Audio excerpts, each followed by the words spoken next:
जी। Okay. अब अगर press की स्वतंत्रता पर सीमा की बात करें तो भारत सहित विश्व के किसी भी देश में असीमित प्रेस को स्वीकार नहीं किया गया है। मतलब एक लिमिट तक ही इसको समझा गया है, ठीक है। जी। अनलिमिटेड प्रेस को कोई भी स्वीकृति नहीं मिली है, याद रखिएगा। भारत का संविधान भी अभिव्यक्ति की स्वतंत्रता पर सीमा लगाता है। मतलब फ्रीडम ऑफ स्पीच पे क्या करता है, एक लिमिट लगाता है, ठीक है। जी। भारत में प्रेस की स्वतंत्रता अभिव्यक्ति की स्वतंत्रता का ही हिस्सा है, ये हमने बात किया था किस आर्टिकल के तहत।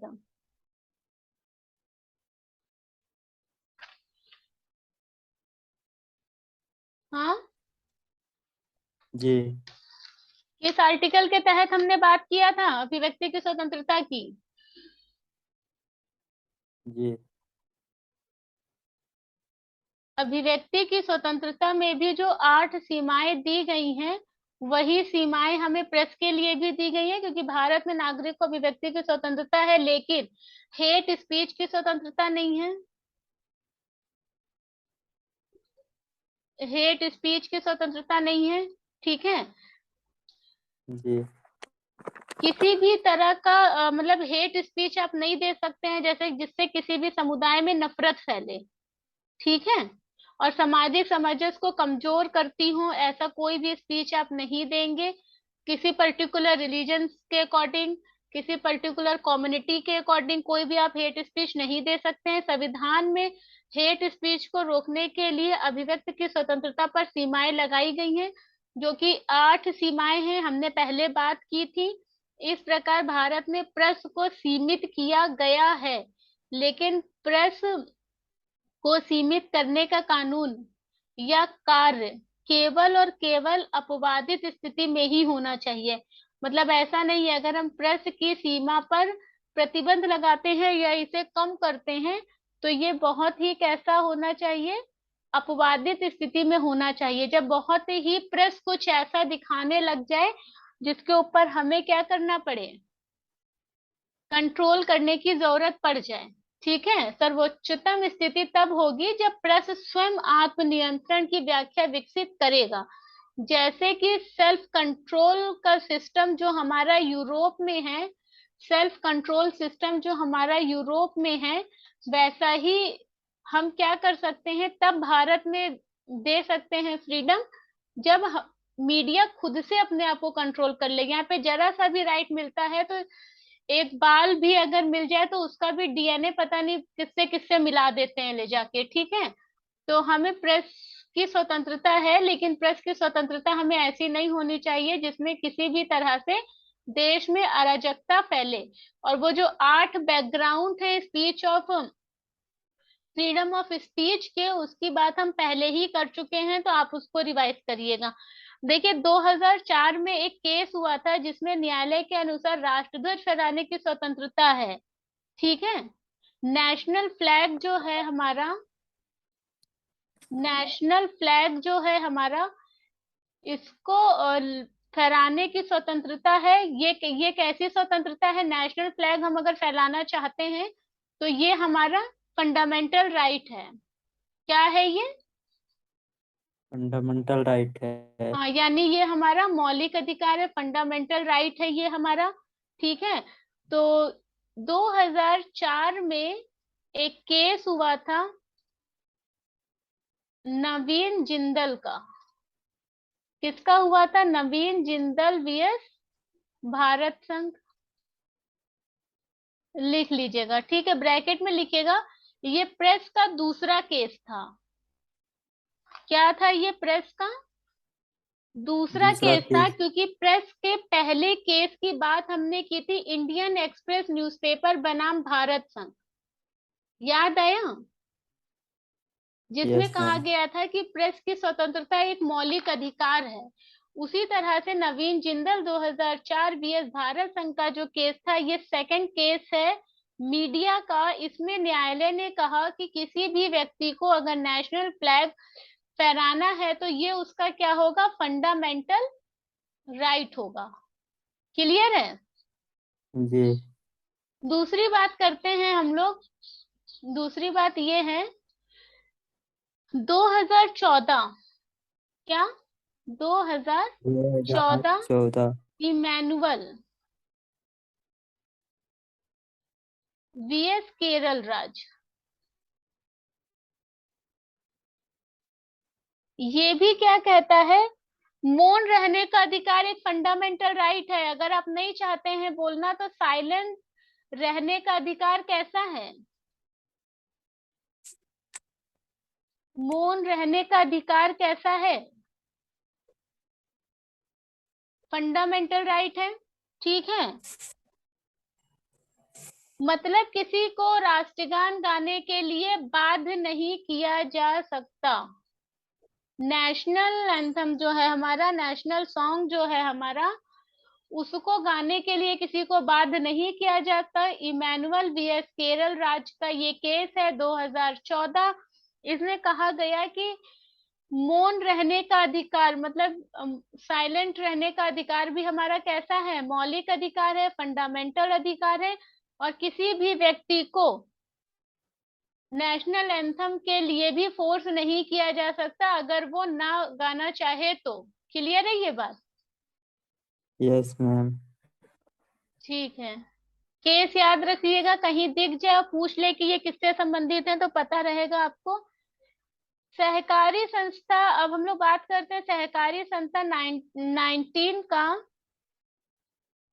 सहकारी यानी कॉर्पोरेटिव ऑर्गेनाइजेशन संस्था 19 clause 1 sub clause C.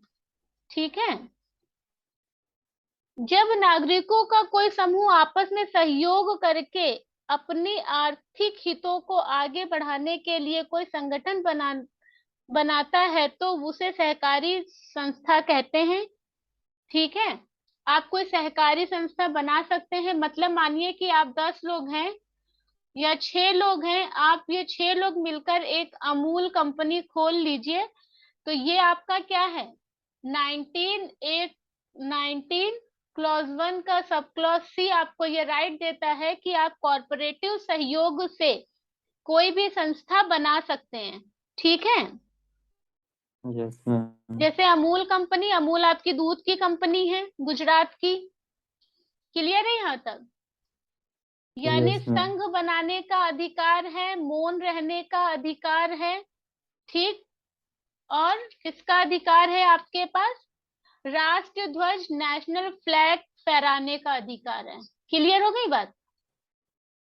Article 19 हमारा कंप्लीट हो गया है। अब हम लोग बात करते हैं आर्टिकल 20 की। तो आर्टिकल 20 क्या कहता है, अपराधी ठहराए जाने पर संरक्षण। अगर किसी व्यक्ति को अपराधी ठहराया जाता है तो वो अपने लिए क्या कर सकता है, बचाव कर सकता है। क्या मतलब हुआ इस बात का? हम्म, बताइए। अपने अपराध। आप बिल्कुल सीरियस नहीं पढ़ते हैं, बताइए इस चीज को मतलब क्या हुआ, ये तो बिल्कुल सिंपल सा है भाई। अपराधी ठहराए जाने पर संरक्षण। मतलब जो गलती किया रहता है, जो अपराध यहाँ को किया जाता है, उसको एक दूसरे पे उसको बचाव किया जाता है। हम्म, प्रोटेक्शन इंगेज्ड,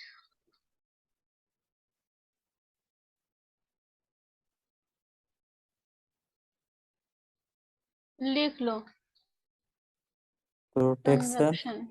ठीक है, अपराधी ठहराए जाने पर संरक्षण आर्टिकल कौन कौन सा इसके अंदर आएगा, 20 क्लॉज 1, 20 क्लॉज 2 और 20 क्लॉज 3। ठीक है, इस तीन को हम लोग इसके अंदर डिस्कस करेंगे एक एक करके। तो प्रोटेक्शन इंगेज कन्वेंशंस की अगर बात करें तो हम खुद को बचाने के लिए क्या, वकील तो कर ही सकते हैं, हम खुद को बचाने के लिए अपने ऊपर लगाए गए वो जो हमारे ऊपर लगाए गए हैं अपराध जो भी है उसके लिए हम बचाव कर सकते हैं। तो 21 क्या कहता है, 21 सॉरी 20 क्लॉज 1 क्या कहता है कि किसी व्यक्ति को तब तक अपराधी नहीं ठहराया जा सकता, मतलब आप किसी भी व्यक्ति को, ये एक व्यक्ति है और इसको आप तब तक नहीं अपराधी ठहरा सकते हैं जब तक उसने अपराध के समय लागू किसी कानून का उल्लंघन ना किया हो और उसे उस कानून में प्रस्तावित सजा से अधिक सजा नहीं दी जा सकती। इस बात का मतलब ये है, एक कानून आया 2014 में, ठीक है, इसने क्राइम किया था 2013 में। बात समझ रहे हैं? सपोज दैट, यस छोटा सा एग्जांपल है कि किसी को अब्यूज करना या किसी को घूरना हमने क्राइम बना दिया है, लेकिन वो 2013 तक नहीं था। मॉब ब्लीचिंग, जिसे भीड़ में लोग मार देते हैं ना लोगों को, कई लोग मिल यस जाते हैं, भीड़ इकट्ठा हो जाती है, किसी को मार दिया और फिर केस नहीं बनता है, तो मान लो कि 2013 तक हमारे पास कोई ऐसा कानून नहीं था और इस व्यक्ति ने क्या किया था, मॉब ब्लीचिंग में ये शामिल था, ये उसमें एक प्राइम सस्पेक्ट था हमारा, ठीक है। तो किसी व्यक्ति को तब तक यस अपराधी नहीं ठहराया जा सकता जब तक उसने अपराध के समय लागू कानून का उल्लंघन ना किया हो। मतलब 2014 में मॉब ब्लीचिंग एक्ट बन गया, लेकिन इसने अपराध कब किया था, 2013 में। तो इसको हम मॉब ब्लीचिंग एक्ट के तहत अपराधी नहीं ठहराएंगे। समझ में आया? जी। और मान लो कि उसने 2013 में ही ये अपराध किया होता तो उसको सिर्फ उतनी ही सजा मिलती जितनी इसमें वर्णित है। या मान लो कि 2014 में एक एक्ट आया और इसने 2014 में भी वही क्रिमिनल एक्टिविटी फिर से करी, मॉब ब्लीचिंग किया, और इसमें कहा गया था कि इनको खाली 2 दिन के लिए हमें क्या करना है, जेल में डालना है।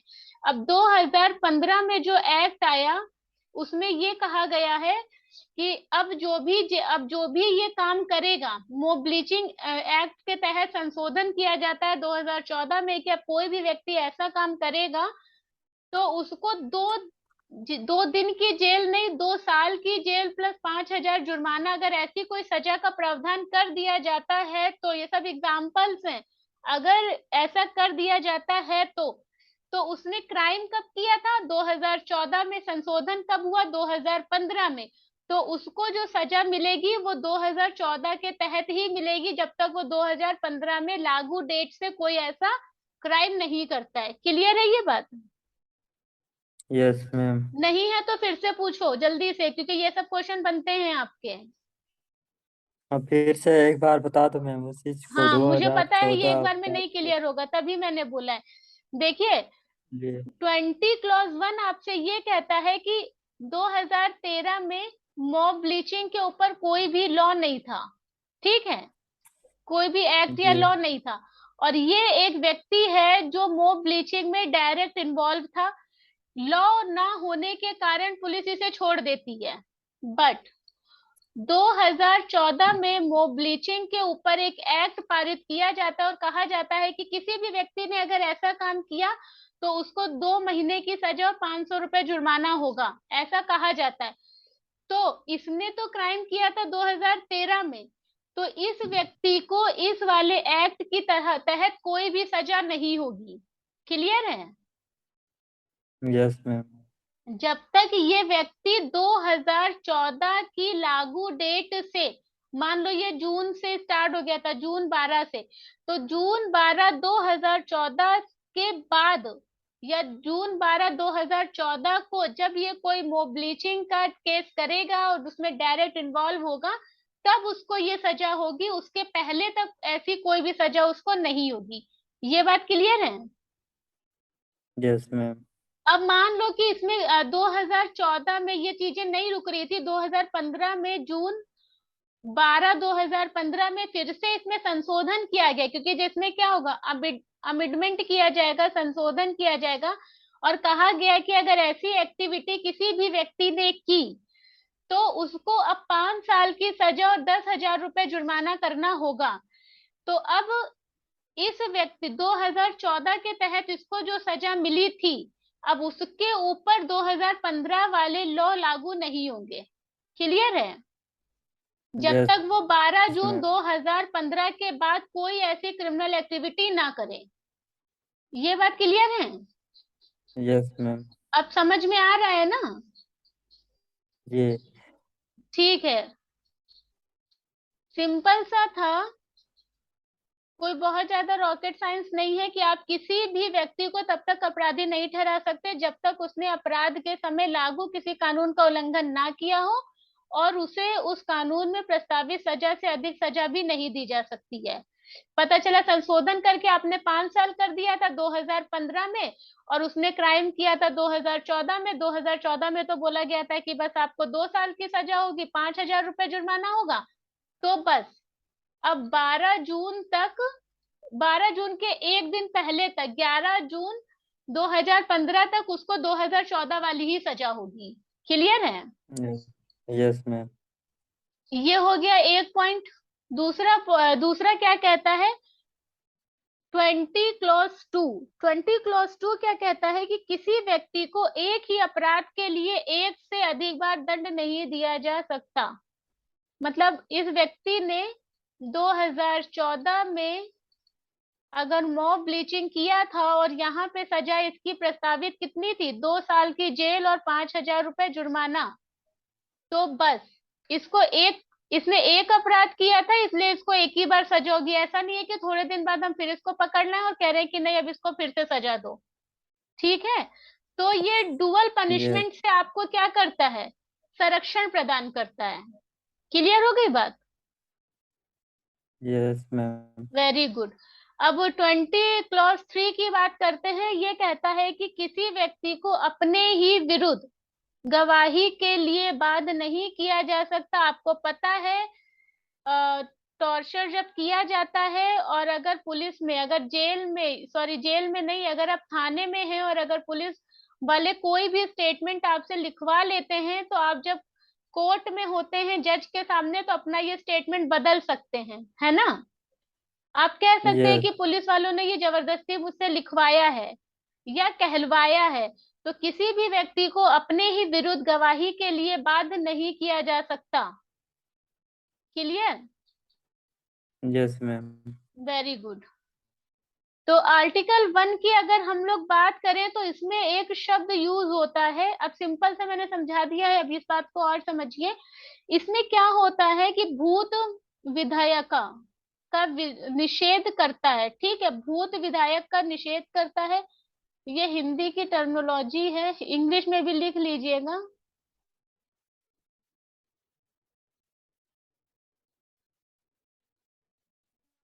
इसका मतलब होता है एक्स पोस्ट फैक्टो लेजिस्लेशन।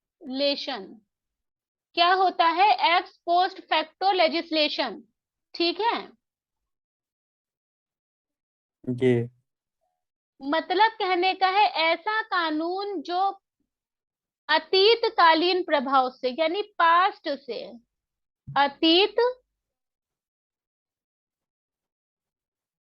कालीन प्रभाव से, अतीत कालीन प्रभाव से लागू हो। मतलब 2014 से अगर मोब ब्लीचिंग लागू हो चुका है, तो भारत में भूतलांशी विधायन क्या हो जाएगा? इसको पूरा लिखिएगा, ये हिंदी वाला। भूत लांशी विधायन। ठीक है, करेक्ट कर लीजिए, उसका लांशी वाला छूट गया था। एक्स पोस्ट फैक्टो लेजिस्लेशन यानी अतीतकालीन प्रभाव से लागू हो, तो भारत में भूतलांशी विधायन की मनाही केवल आपराधिक कानूनों के लिए है। दीवानी कानून खाली भूतलांशी से हो सकता है। दीवानी कानून अलग होते हैं और आपराधिक कानून अलग होते हैं, आपको पता होगा। ठीक है? पता है? और बताइए मैम इसको, दीवानी कानून। अभी पहुंचेंगे वहां तक तो हम आपको बताएंगे। अभी लिखिए इसको। जी। जी। ठीक है? जी।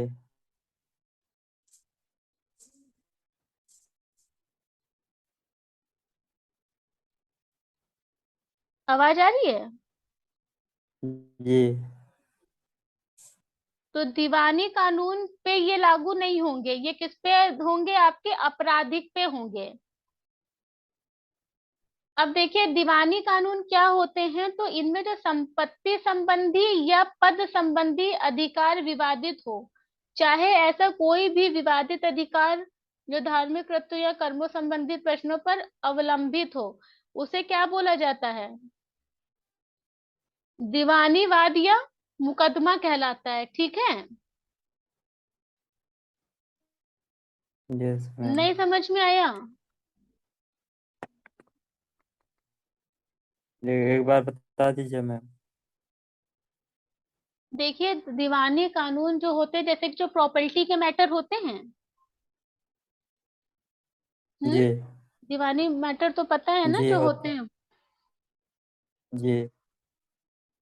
पहले आप बताइए क्रिमिनल क्या होता है, कम से कम एक तो आपको क्लियर हो। क्रिमिनल से तो क्या शब्द समझ में आ रहा है आपको, यही बताइए। क्रिमिनल में जो आदमी जो अपराधी करता है और वहां हम्म। पे पेश करता है न्यायालय में। आर्टिकल। देखिए ये ऐसी घटनाएं होती हैं, देखो आपराधिक मामले, किसी का मर्डर कर दिया, डकैती कर दिया, लूट कर लिया, है ना? जी। जी। ये सब क्या है? आपराधिक प्रवृत्ति के लोग होते हैं ना, आप जा रहे हो, आपसे झगड़ा करने लग रहे हैं, ये आपके जी। होते हैं। लेकिन जो आपकी दीवानी प्रक्रिया संहिता के अनुसार जो दीवानी मामले होते हैं, उनमें जैसे कर्ज या अन्य किसी धनराशि की वसूली से संबंधित मामला, आपने किसी को पैसा दिया, कोई आपका पैसा वापस नहीं कर रहा है, आपने मकान किराए पे दिया है, आपको वो रेंट नहीं दे रहा है, या आपकी दुकान नहीं खाली कर रहा है, या आपका घर खाली नहीं कर रहा है ना? समझ जी। रहे हैं? तो पारिवारिक वाद विवाद, जैसे वैवाहिक मामले हो गया, तलाक का मामला हो गया, तो ये सब क्या है? ये सब आपके दीवानी मामले हैं। ठीक है? जी। और क्रिमिनल में किसी का आपने मर्डर कर दिया, ये कर दिया, ठीक। तो कहने का मतलब ये है कि जी। भूतलाक्षी विधायक की मनाही केवल आपराधिक कानूनों के लिए है। दीवानी कानून खाली भूतलांक्षी हो सकता है। कोई अगर दीवानी है और उसमें अगर जैसे मान लो कोई मैरिज केस है, और मैरिज एक्ट में अगर बदलाव हो जाएगा, तो वो आपका बाद में भी लागू हो जाएगा, है ना? जैसे डाउरी सिस्टम जी। था, तो डाउरी सिस्टम दहेज प्रथा पे जो कानून लेकर आया गया, तो उसमें अगर संशोधन होगा तो वो तो पहले बात दोनों में लागू कर दिया जाएगा। लेकिन आपराधिक मामले में भूतलांक्षी विधायन लागू नहीं होता है। ठीक है? Yes. X post facto legislation क्या है आपका, कि क्या होगा कि ऐसा कानून जो अतीतकालीन प्रभाव से लागू हो, भारत में भूतलांक्षी विधायन की मनाही है, लेकिन आपराधिक कानूनों के लिए है। आप किसी को आज की डेट में पास हुए एक्ट के तहत ही अपराधी घोषित करके सजा देंगे, लेकिन दीवानी कानूनों में ऐसा नहीं हो सकता। उसमें जो संशोधन होंगे बाद में, जैसे पॉस्को एक्ट है, बच्चों की सुरक्षा के लिए है वो, तो उसमें अगर संशोधन हो रहा है तो होने दीजिए, तो वो बाद में भी लागू होगा। ठीक है? Yes ma'am. और आपराधिक मामले वाला मैंने आपको बताया कि मोब ब्लीचिंग अगर किसी ने की है, तो 2014 में जो एक्ट आया था उसके अकॉर्डिंग उसे 2013 वाले केस के लिए सजा नहीं होगी। और अगर उसने 2013 में 14 में कोई कांड किया है, तो 14 में उसको जो सजा होगी वो 14 वाले एक्ट के तहत होगी। अमेंडमेंट के बाद जो 2015 का एक्ट लागू होगा उसके तहत उसको सजा नहीं होगी, और ना ही उसको डुबल पनिशमेंट दिया जाएगा। ठीक है? Yes ma'am. क्लियर है बात अब? जी। इसकी व्याख्या देख लेते हैं। तो ये दोहरे दंड की मनाही कर रहा है, हमको पता है 20 क्लॉज 2। दोहरे दंड का अर्थ क्या होता है कि एक ही अपराध के लिए दोबारा दंड देना। जैसे किसी ने मर्डर किया था, इसको एक बार सजा हो गई और उसी केस के लिए इसको दोबारा से सजा दे देना, तो ये होता है, ये प्रोटेक्शन दे रहा है कि एक ही केस पर आपको दो बार सजा नहीं होगी। लेकिन दोहरे दंड का निषेध केवल न्यायिक दंड के संदर्भ में है, विभागीय और प्रशासनिक दंड के संदर्भ में नहीं है। दिया जा सकता है वहां पे, मतलब क्या हुआ? देखो, एक कोई ऑफिसर है, ठीक है, ये ऑफिसर क्या है, ये या तो आपका क्या होगा, कोई डिपार्टमेंट में होगा, यस। है ना। समझिएगा, दो बातें हैं। आपको दोहरे दंड के लिए सजा नहीं दिया जा सकता। पहला केस है, अगर किसी व्यक्ति ने मर्डर किया है तो मर्डर के लिए उसको एक मर्डर के लिए एक ही बार सजा दी जाएगी, और उसी टाइम पर उसने अगर 3 मर्डर कर दिए हैं तो उन तीनों के लिए भी इसको एक ही सजा दी जाएगी। ये बात क्लियर है। दोबारा से यस इसकी मैम। सजा पूरी होने के बाद इसको दोबारा से इसी मर्डर के लिए सजा नहीं दी जा सकती। ये दोहरे दंड से इनको बचा रहा है। लेकिन अगर हम लोग एडमिनिस्ट्रेटिव बात करें या हम लोग डिपार्टमेंटल बात करें, तो इस केस में दोबारा सजा दी जा सकती है। सपोज डेट कोई ऑफिसर था, ये करप्शन करता हुआ पकड़ा जाता है एक बार और इसको सजा हो गई, ठीक है, और उसके बाद ये दोबारा करप्शन करता है तो इसको दोबारा सजा होगी, तिबारा करता है तो तिबारा होगी, 10वीं बार करता है तो 10 बार सजा होगी। उतनी ही इनको जेल काटनी पड़ेगी, उतना ही इनको कंपनसेशन देना पड़ेगा जितना ये डिसाइड किया गया है। क्लियर है ये बात। Yes ma'am. तो अगर कोई करप्शन लेता पकड़ा जाता है, किसी के गलत तरीके से भर्ती करवाते हुए पकड़ा जाता है, तो जितनी बार वो पकड़ा जाएगा उतनी बार उसको सजा होगी। और ये तो मामला देखिए इसमें भी है, ठीक है। अब जैसे इन्होंने यस। एक बार मर्डर करा, मान लो 14 साल की सजा हुई, निकल आए, इन्होंने दोबारा मर्डर करा, तो इनको दोबारा सजा होगी, लेकिन इस केस के लिए नहीं होगी। लेकिन घूस लेने का मामला एक ऐसा है कि इन्होंने एक बार घूस लिया था, ये पकड़े गए और इन्होंने अपनी पोस्ट का फायदा उठाते हुए दोबारा फिर से करप्शन करा, तो इनको दोबारा फिर से सजा होगी। क्लियर है ये बात। Yes ma'am. एक है आपका, हमने बात की है ये वाला 20 क्लॉज 3, ठीक है। इसमें जो दिया हुआ है आपका, एक टर्मिनोलॉजी यूज हुई है, अब एक मिनट, आत्म अभिसमन, आत्म अभिसंसन, ठीक है, इसको बोला जाता है सेल्फ इंक्रिमिनेशन,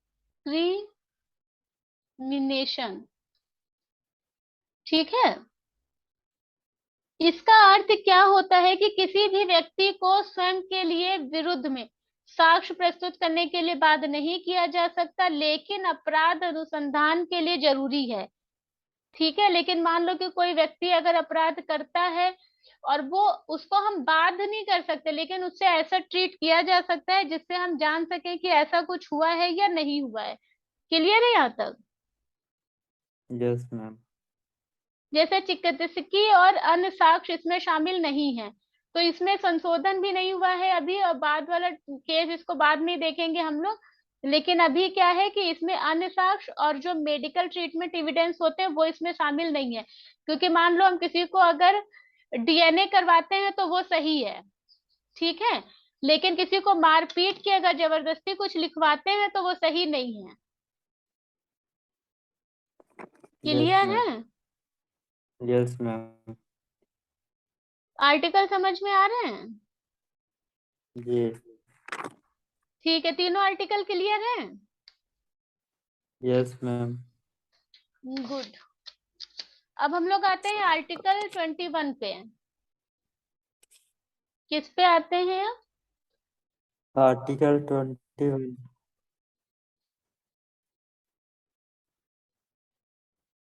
आर्टिकल 21 क्या है हमारा, निजता का अधिकार या जीवन का अधिकार, मतलब privacy of right of privacy का, है ना। आर्टिकल 21 क्या है, राइट ऑफ प्राइवेसी, निजता का अधिकार, निजता का अधिकार, ठीक है। Yes ma'am.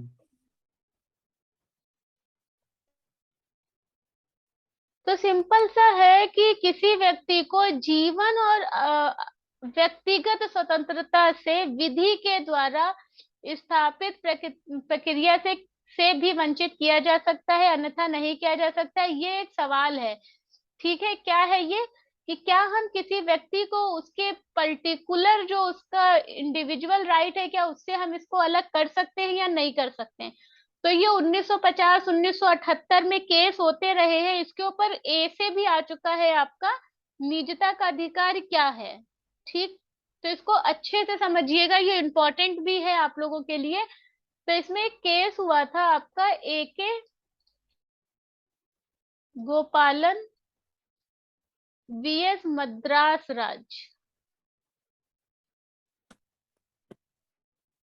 कब का है? 1950 का। देखिए, जब देश आजाद हुआ था तभी से निजता के अधिकार की बात भी हमारे वहां चल रही है। ठीक है। Yes ma'am.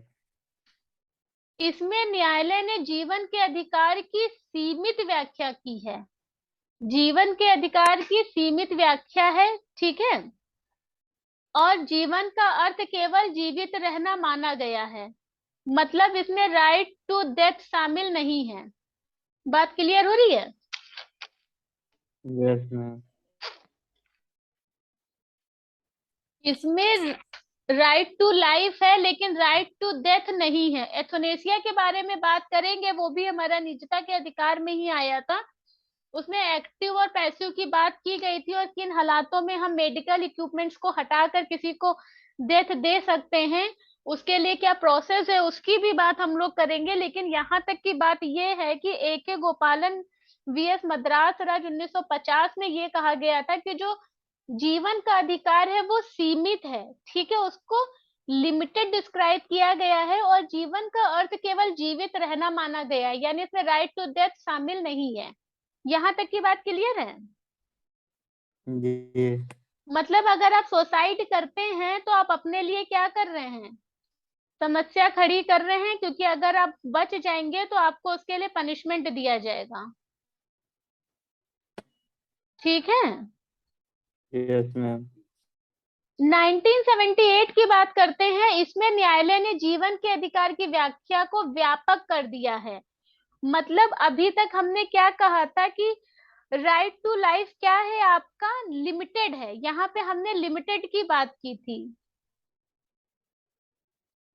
लेकिन हम जानते हैं कि परिस्थितियों के आधार पर धीरे धीरे चीजें चेंज हो जाती हैं। तो मेनका गांधी वीएस भारत संघ 1978 के मामले में इसमें सुप्रीम कोर्ट ने क्या करा कि राइट टू लाइफ को क्या कर दिया है? डिस्क्राइब कर दिया है। किस लेवल पर कर दिया है? बहुत ही वास्ट करते हुए कहा है जीवन का अर्थ केवल जीवित रहना नहीं है बल्कि मानवीय गरिमा के साथ जीवन जीना बताया गया है। ठीक है। जी। जीवन का अर्थ खाली जीवित रहना नहीं है, इसमें क्या कहा गया है कि मानवीय गरिमा के साथ जीवित रहना जरूरी है। मतलब क्या हुआ इस बात का? बताइए, मानवीय गरिमा क्या है? मैंने जब वो करवाया था, याद करिए प्रम्बल, तो मैंने ये चीज आपको बताई थी।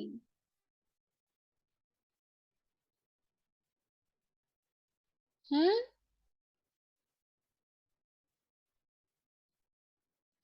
बताएंगे? बोलिए मैम उसके। आप रिवीजन क्यों नहीं करते भाई? ऐसे कैसे आप बोल सकते हैं कि आप भूल गए? आप अकेले होते हैं तब भी क्लास लेते हैं, देखिए उसके बाद आप इस तरह की बात करेंगे। ह्यूमन डिग्निटी नहीं की मैम। बात की गई है कि आप खाली जीवित नहीं, आप ह्यूमन ट्रैफिकिंग नहीं कर सकते। कि आप जीने का अधिकार खाली ये नहीं है कि आप जीवित हैं। जीने का अधिकार ये भी है कि आप किसी भी इलीगल एक्टिविटी में इन्वॉल्व मत होइए, ह्यूमन ट्रैफिकिंग मत करिए, रेप मत करिए, मर्डर मत करिए। ये जो भी सोसाइटी को चेंज करती हैं चीजें निगेटिव एस्पेक्ट्स में, आप उनके पास नहीं जा सकते। ठीक है। यस इसमें मैम। बोला गया है कि मानवीय गरिमा के साथ जीवन जीना बताया गया है। जीवन का अधिकार एक सामयिक अधिकार है। जीवन का अधिकार कैसा अधिकार है? राइट टू लाइफ आपसे पूछ लिया जाए कैसा है, तो राइट टू लाइफ आपका कंपोजिट है। कैसा है? कंपोजिट राइट है, यानी सामयिक राइट है। ठीक है, सामयिक अधिकार है जिसमें वो सारे अधिकार शामिल हैं जो गरिमापूर्ण तरीके से मानवीय जीवन जीने के लिए जरूरी हैं। मतलब रिस्पेक्ट देना, अच्छे से रहना, लोगों के साथ दुर्व्यवहार ना करना। ठीक है, न्यायालय ने अलग अलग मामलों में अनेक अधिकारों को जीवन के अधिकार के अंतर्गत मौलिक अधिकार घोषित किया है। ये तो एक एस्पेक्ट है।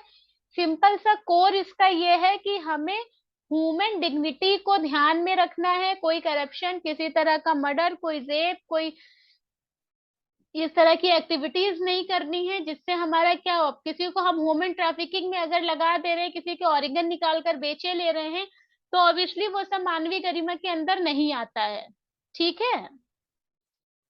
यस और मैम। इसमें 8 तरीके से हमें बताया गया है कि हम किस तरह से अपने राइट को प्रोटेक्ट कर सकते हैं। और ये मेनका गांधी केस में ही कहा गया है कि कौन कौन से ऐसे राइट हैं। ठीक है, तो इसमें इन्होंने बताया है,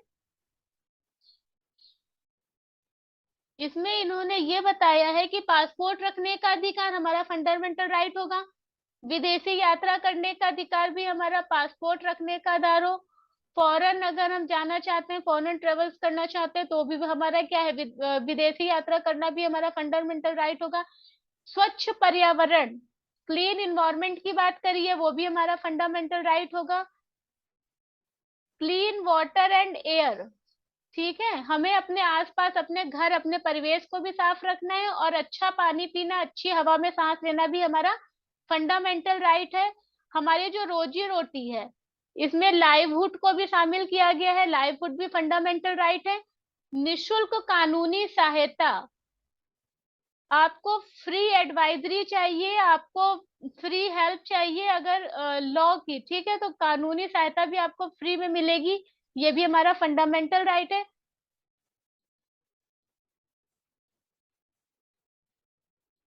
ठीक है। और निद्रा का यस अधिकार मैम। यानी स्लीपिंग भी क्या है, हमारा फंडामेंटल राइट है। बाबा रामदेव, ये दिल्ली पुलिस का मामला था, ये वहां पर गए थे, प्रोटेस्ट कर रहे थे, तो ये लोग सो रहे थे, और उस समय इनके ऊपर दिल्ली पुलिस ने क्या किया था, लाठी चार्ज कर दिया था। तो इन्होंने केस कर दिया था कि सोना हमारा क्या है, फंडामेंटल राइट है। तब से निद्रा भी हमारा फंडामेंटल राइट हो चुका है। और निजता का अधिकार यानी राइट ऑफ प्राइवेसी, हमारा डेटा किसी को शेयर ना किया जाए, हमारी पर्सनल पिक किसी को शेयर नहीं की जाए जब तक हम नहीं चाहते हैं, हमारे घर का डिटेल किसी को ना दिया जाए। जैसे कि जो आपका आधार है, आधार को लेके बहुत ज्यादा विवाद हो रहा था इसके ऊपर, तो ये हमारा फंडामेंटल राइट है कि हमारे, ये भी हमारा निजता का अधिकार है। क्लियर है यहाँ तक? ये ठीक है। तो निजता के अधिकार पर आपका ऐसे भी आ चुका है, मैंने आपको बताया है क्या आ चुका है, इसमें ऐसे भी आपका आ चुका है। निजता का अधिकार में, हैं? निजता का अधिकार में से भी है। इस पे ऐसे आ चुका है निजता के अधिकार पर, और आ भी सकता है आगे भी। जी। निजता के अधिकार पर ऐसे आ चुका है, आ भी सकता है। तो अगर इस पे ऐसे आ जाता है, तो सिंपली अब निजता के अधिकार को कोई सर्वमान्य परिभाषित तो किया नहीं गया है। इसकी कोई यूनिवर्सल डिफिनेशन तो है नहीं आपकी। ठीक है, निजता के अधिकार की कोई यूनिवर्सल डिफिनेशन तो है नहीं।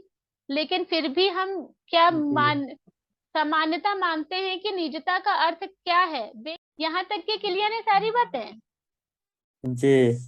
तो निजता के अधिकार, मतलब कि निजता का जो अधिकार है, इसका कोई यूनिवर्सल तो देखिए डिफिनेशन है नहीं। लेकिन सामान्यतः निजता का अधिकार व्यक्ति के वे क्रियाकलाप हैं जिनका समाज पर प्रत्यक्ष प्रभाव नहीं पड़ता है। ठीक है। जैसे कि आप खा रहे हैं, पी रहे हैं, घूम रहे हैं, कहीं आ रहे हैं, कहीं जा रहे हैं, ये सब क्या है, सिंपल सा है ना? क्योंकि आप अपना खाना खा रहे हैं, जी। अपना कमाई कर रहे हैं, इसका समाज के ऊपर तो कोई निगेटिव एस्पेक्ट नहीं है। लेकिन आप किसी का मर्डर कर दो, मारपीट करो, शराब पिलाओ किसी को, तो ये सब क्या है, ह्यूमन ट्रैफिकिंग में बच्चों को बेचो, औरतों को बेचो, तो ये सब क्या है, इसका समाज के ऊपर गलत असर पड़ता है। ठीक है। Yes ma'am. एक केस का नाम लिखिए, एमपी,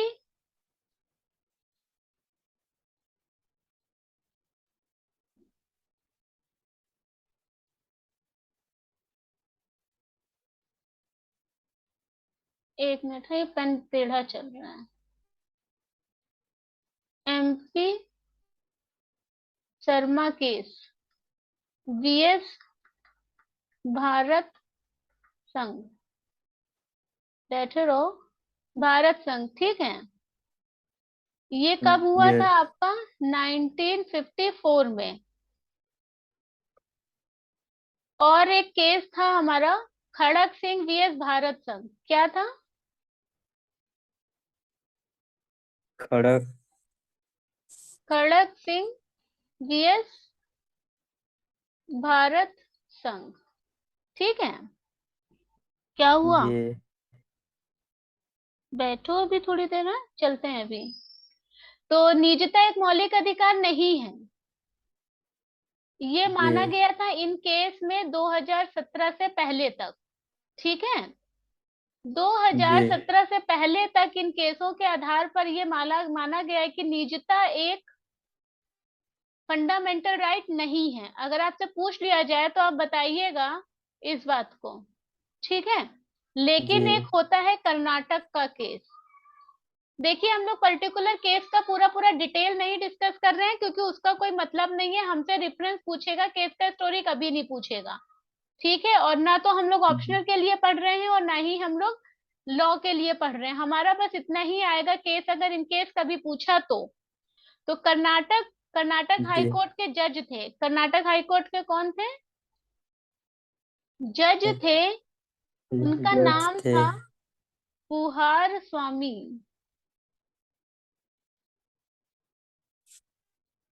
एवं अन्य बनाम भारत संघ, या भारत सरकार, लिख लीजिए, यहाँ पे भारत सरकार का नाम आया है, ठीक है। भारत सरकार। तो निजता एक मौलिक अधिकार है, यहाँ पे कहा गया इनके द्वारा, क्या बोला गया? प्राइवेसी ऑफ राइट क्या है आपका? फंडामेंटल राइट है, ठीक है। ये और इस केस का आधार भी किसको लिया गया? मेनका गांधी केस को। मेनका गांधी ये केस को क्या लिया गया? इसका आधार लिया गया। और इसके विपक्ष में और पक्ष में दोनों में तर्क दिए गए। अब हम लोग उन तर्क की बात करते हैं। अच्छा, जाओ जाओ जाओ जाओ जाओ, उतारते उतारते उतारते जाओ, ठीक है। तो निजता के ये विपक्ष में तर्क है कि निजता को परिभाषित करना कठिन है। सिंपल ही है कि आप इसको क्या मतलब पूरी तरह से डिफाइन नहीं कर सकते, है ना। ये इसको परिभाषित करना, देखो तार काट रहा हूँ, हाँ? इसको परिभाषित करना क्या है? मुश्किल है, ठीक है। क्योंकि अभी हमने बात कहा ये था कि ये कोई क्या है, परिभाषित करना कठिन है। हमने अभी कहा था कि इसका कोई यूनिवर्सल डिफिनेशन तो है नहीं, ठीक। ये तो इसके विषय क्षेत्र का निर्धारण करना भी कठिन होगा ऑब्वियसली। जब हमें कुछ पता नहीं है तो हमें पढ़ाई करनी है, तभी तो हम ये डिसाइड कर पा रहे हैं कि हमें कौन कौन सी बुक्स चाहिए। जब हमको पढ़ना ही नहीं होगा तो हम बुक्स के बारे में जान के क्या करेंगे? तो जब हमें इसका डिफिनेशन ही नहीं पता है कि what is a privacy, what is a right of privacy, तो हम इसको डिफाइन भी नहीं कर पाएंगे। तो इसका जो कार्य क्षेत्र भी डिफाइन डिसाइड करना मुश्किल हो जाएगा। क्यों? Yes ma'am. ठीक है। फिर कहा गया कि संविधान निर्माताओं ने, जो हमारे कॉन्स्टिट्यूशन मेकर्स थे, उन्होंने निजता को मौलिक अधिकार घोषित नहीं किया था। तो हमको पता है कि जो हमारे कॉन्स्टिट्यूशनल मेकर्स थे, उन्होंने भी क्या इसको निजता का अधिकार घोषित नहीं किया है कि ये हमारा कोई फंडामेंटल राइट है, ये हमारा कॉन्स्टिट्यूशन में लिखा हुआ है, ठीक है। मतलब ये मत समझिएगा कि मतलब फंडामेंटल राइट में हमें जो है प्राइवेसी ऑफ राइट नहीं है। हमें प्राइवेसी ऑफ राइट तो बताया गया है, लेकिन प्राइवेसी ऑफ राइट क्या क्या होगा ये नहीं बताया गया है कॉन्स्टिट्यूशन में, ठीक है। जैसे हमने ये बात करी थी आर्टिकल 15 की, तो आर्टिकल 15 में धर्म, जाति, लिंग, इनके आधार पर, कास्ट, रेस के आधार पर 6 बैकग्राउंड दिए थे। लेकिन उसमें महिलाओं, बच्चों और बैकवर्ड्स को नहीं बताया गया था, ठीक है। और फिर बाद में उन्हीं यस। कमियों को दूर करने के लिए अनुसूचित शेड्यूल्स जोड़े गए हैं, या उनमें क्लॉज और सब क्लॉज जोड़े गए हैं, ठीक है। तो ये यहाँ पे क्लियर यस। नहीं था। और निजता का अधिकार राष्ट्रीय सुरक्षा के लिए खतरा उत्पन्न कर सकता है, ये भी एक बात सही है कि नेशनल सिक्योरिटी के लिए भी क्या ये बन सकता है, एक खतरा बन सकता है। तो ये 3 बैकग्राउंड इस केस में दिए गए थे इसके विपक्ष में। अब हम लोग इसके पक्ष में बात करते हैं, जो इसके फेवर में था। तो यदि निजता का अधिकार फंडामेंटल ना माना जाए तो व्यक्ति सरकार की लगातार निगरानी में आ जाएगा। वो कब जा रहा है, कब आ रहा है, क्या खा रहा है, क्या कर रहा है, किससे बात कर रहा है, मोबाइल पे कितने घंटे किससे बात करता है, नेट के ऊपर क्या देखता है, व्हाट्सएप चैट किससे कर रहा है, तो ये सब तो फिर सरकार की नॉलेज में आ जाएगा, है ना। तो एक यस तर्क मैम। ये दिया गया कि हमें फंडामेंटल राइट को कहीं ना कहीं क्या करना पड़ेगा, इसका बैकग्राउंड सेट करना पड़ेगा। फिर इसके तर्क में एक और कहा गया कि यदि निजता का अधिकार मौलिक अधिकार ना हो तो सरकार अपने राजनीतिक विरोधियों का दमन और चरित्र हनन करने में सफल हो जाएगी, जिससे लोकतंत्र खतरे में पड़ जाएगा और तानाशाही बढ़ जाएगी। ठीक है। यानी अब राजनीति में जब देखते हैं हम लोग, चुनाव होने वाले होते हैं तो आचार संहिता लागू की जाती है, जिसमें आप कोई भी वेपन अपने पास नहीं रख सकते, चेकिंग बढ़ा दी जाती है। ठीक है।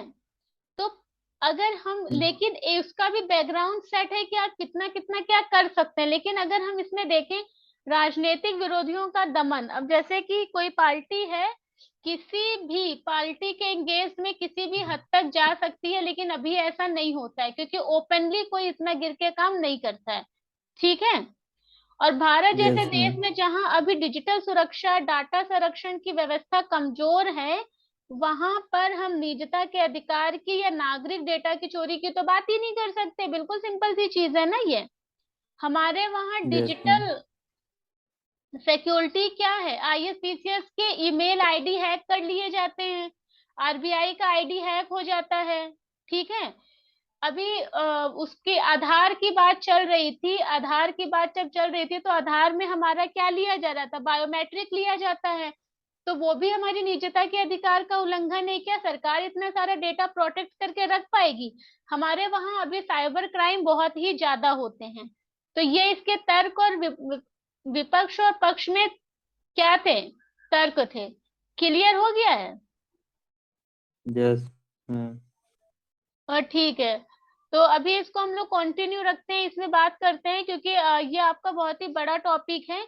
इसमें आईपीसी की धारा जो है आपकी, इंडियन पैनल कोड, आईपीसी की धारा आर्टिकल 77, सॉरी 377 जो है आपकी, ये सेक्शन है आपका। ठीक है। आईपीसी का सेक्शन क्या है, 377। तो आईपीसी धारा 377 और जीने का अधिकार, मतलब अगर इस पे आपसे पूछ लिया जाए और अगर आपको ए से दे दिया जाए तो आप क्या करेंगे? आईपीसी की धारा 377 और राइट टू लाइफ। तो राइट टू लाइफ आर्टिकल 377 अभी 2-3 साल पहले, ना 2018-19 के टाइम पर बहुत ही ज्यादा चर्चा में था। ठीक है।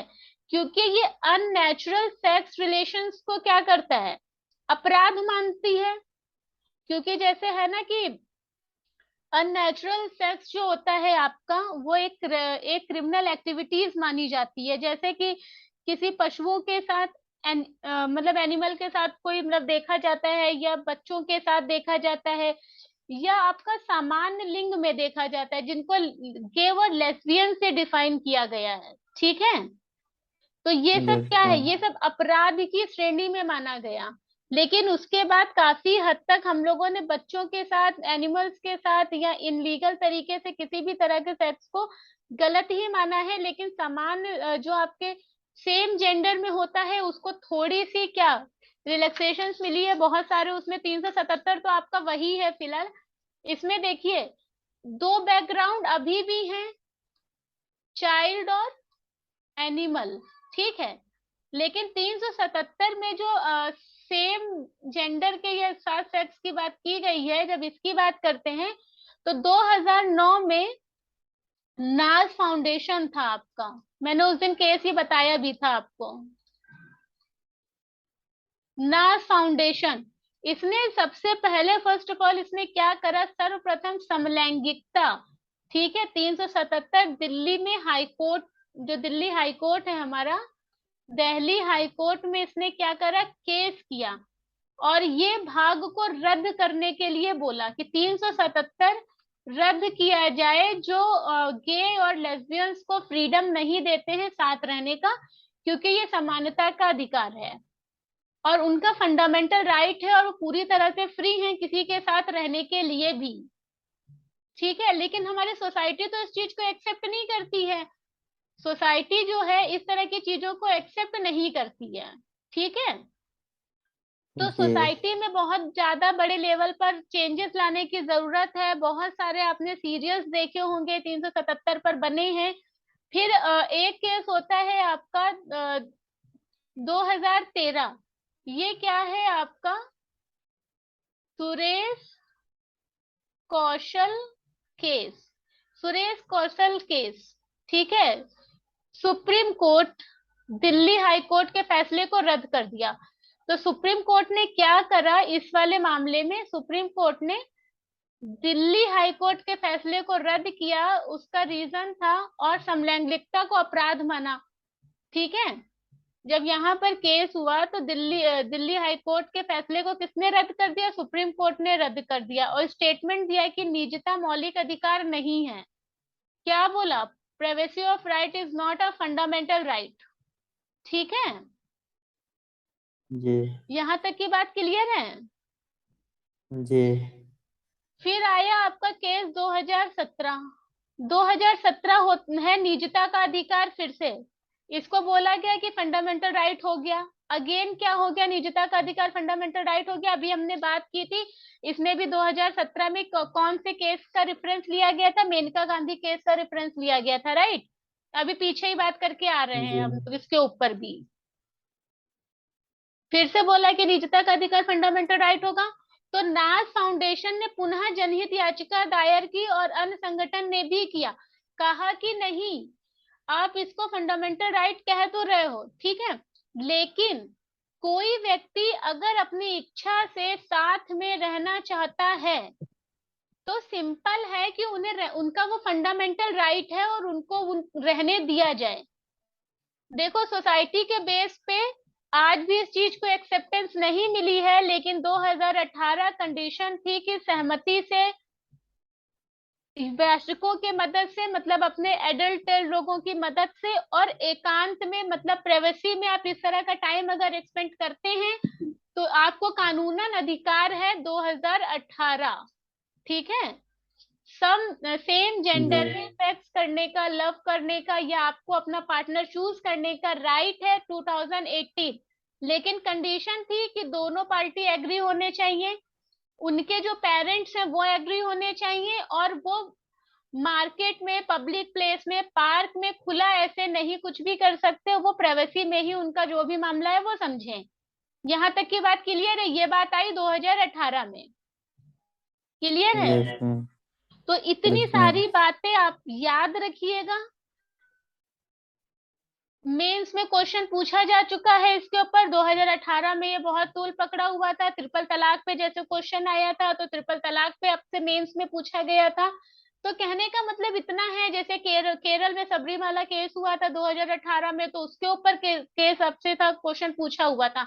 तो निजता का अधिकार एक ऐसा विवाद है कि जिसपे हर वक्त कुछ ना कुछ कंट्राडिक्ट होता रहता है, और इसका सोसाइटी की चीजों को लेकर डायरेक्ट क्या होता है, एनरोलमेंट होता है आर्टिकल 21 का। और इसीलिए ये बहुत ही वास्ट वास्ट आर्टिकल है और इसे बहुत अच्छे से समझना जरूरी है।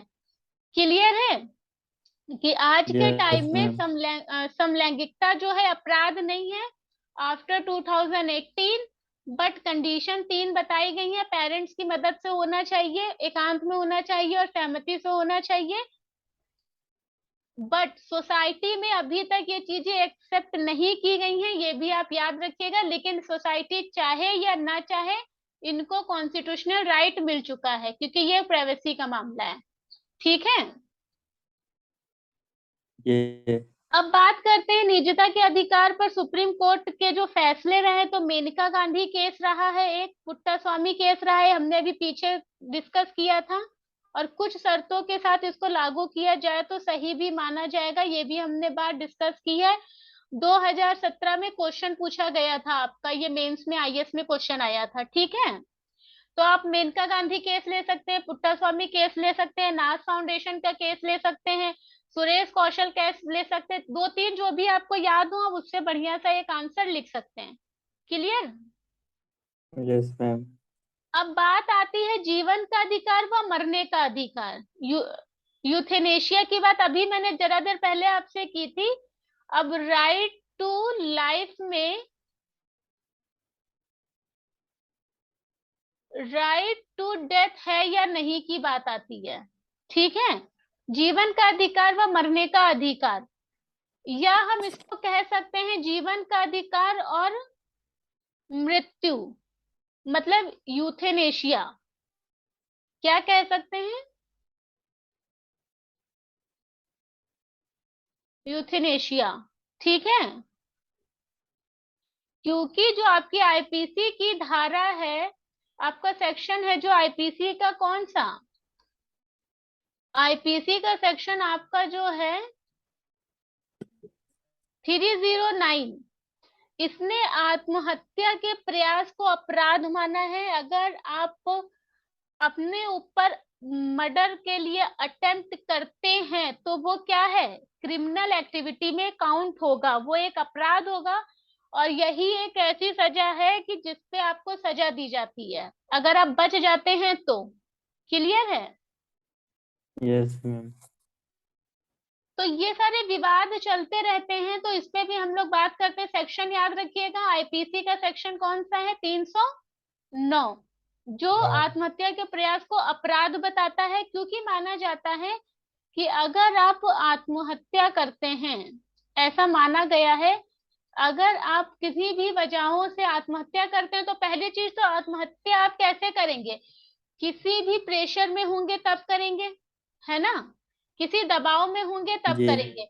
वो दबाव कौन सा हो सकता है, अगर हम उन दबावों की बात करें, आत्महत्या के दबाव की अगर हम बात करें, प्रेशर्स ऑफ सोसाइट्स की बात करें, तो सोशल हो सकता है, इकोनॉमिकल हो सकता है ना, फैमिली का हो सकता है, पर्सनल हो सकता है, जॉब का हो सकता है, स्टडी का हो सकता है, एंड सो ऑन, हेल्थ का हो सकता है।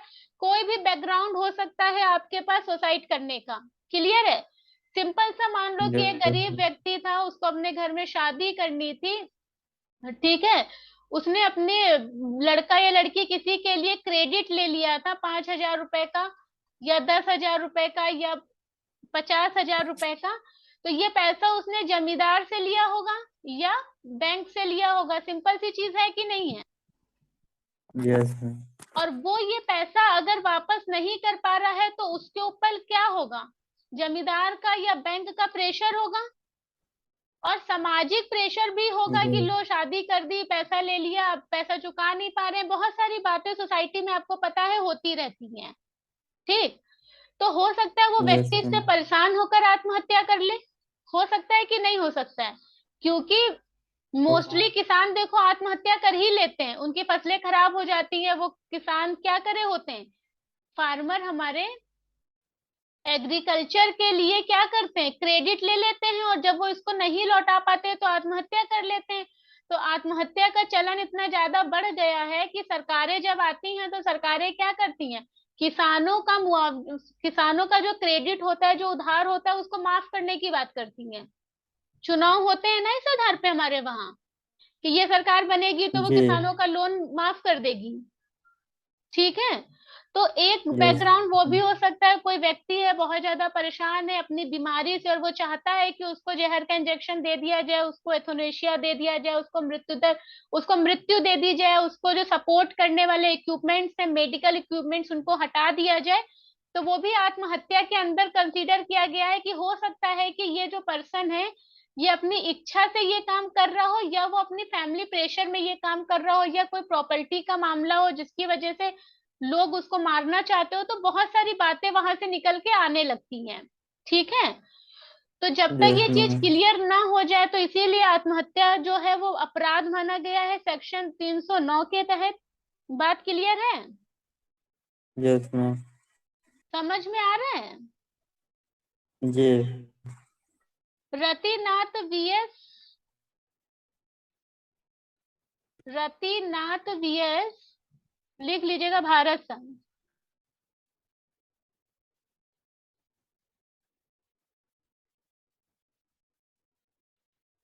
ठीक है।